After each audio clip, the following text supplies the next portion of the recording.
Bill Bollinger is an artist who is a sculptor or painter. That's always a question. He's somebody in between. And he was born in 1939 in Brooklyn. And then first he studied aeronautical engineering. I think that is a very important background, that he was really, when you think that manhood flight to the moon, and he was studying aeronautical engineering and had a real technical background, I think that, for me, it's very important as a hint. And then he was studying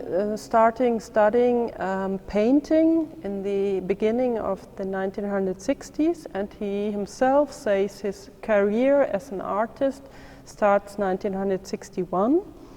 And then from 1966 on, he has really a career which is radical, also which is one exhibition after the other. He really was in the zenith of all the artists in the 60s, together with Richard Serra, Lilo Sano, Bruce Nauman, and he was really in this circle, very present, and also the artists who have written about him said that they really had a lot of respect for him.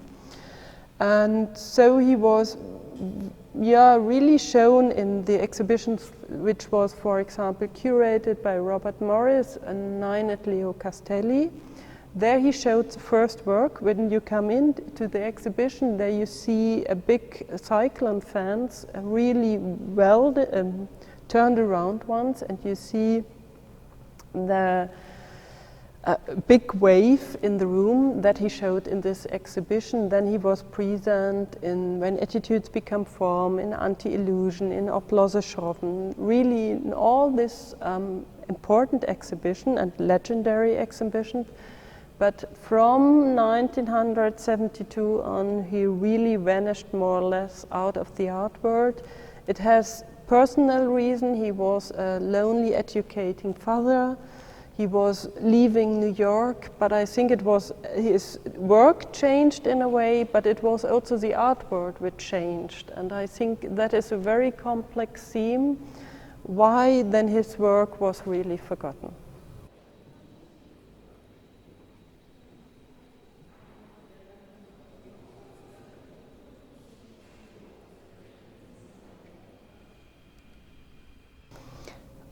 We had a very good starting point because we bought, together with 2 other museums, with St. Gallen and Museum Moderner Kunst in Frankfurt, the collection Rolf Ricke.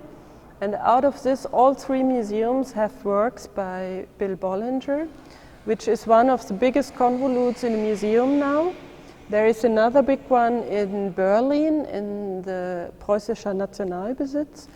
But this was really the starting point. And when I was working on the catalog or the book on the collection Rolf Ricke, I worked in the archive of Rolf Ricke and have seen magnificent photographs which I couldn't believe. I've seen a lot of works which I'd never seen, and I thought it's incredible. There is a sculpture which is forgotten and has a very important work, and this was really the starting point. And then I found out it's also a text which is published in the book of Rolf Ricke, a text by Wade Saunders. He's a sculptor and critic, and he has written about Bollinger. It was the first article at all on Bollinger. It was published in 2000, and he really made the art world looking at the work again. That was the first impulse, and all this came together, and so we started really the research on Bollinger.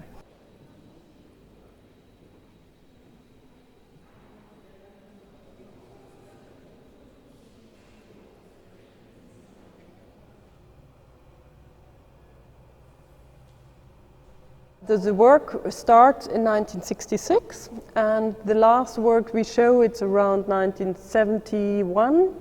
So it's really the early work, in the work we was really present in the art world. And the work, it's very light. he uses material which exists. He lived a time in Canal Street, and there are all the hardware stores, and a lot of materials come out of the hardware stores.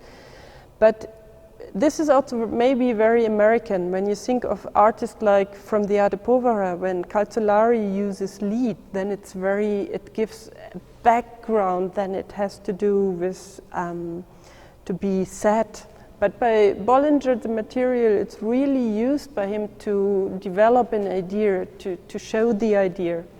And so he's doing a very easily gesture to show a work which is very light. And these are sculptures, and sometimes they also have a background to painting. When you think of Donald Judd and his specific objects, I think this is really the gesture after. So it's also correct to say he's a post-minimalist and belongs to this. And what you see is materials like barrels, cyclone fence, wood ropes, wheelbarrows, also different things which you really know from daily life and hardware stores, but transformed to sculptures which have a lot of energy suddenly, which are transformed also to poetic and very poetic sculptures in a way. And it's a lot about physical experience, has a lot to do with cosmos, universe, and the horizon plays a big role, and water plays a big role. The gravity is important. Forms find their natural form. For example, in the background here you find a screen piece, and this screen finds its form by the gravity. So he uses the physical things which are in the world, and I think that is an important thing about his work. And that is also so easily and sometimes so difficult to understand.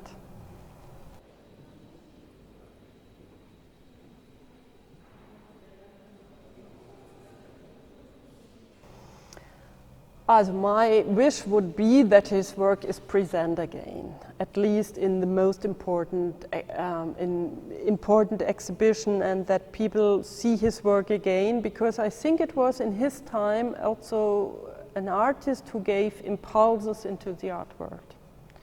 And at least to realize this, also that would be good. He's not an artist maybe who he never was, and that is also maybe a factor why he is forgotten. He is not an artist who is perfect for the art market. And that makes things also to forget about. And I think his work is important and a lot to see about. It's very elementary, his work. It's about power, it's about, elementary, it's maybe the best word to say. Mm-hmm.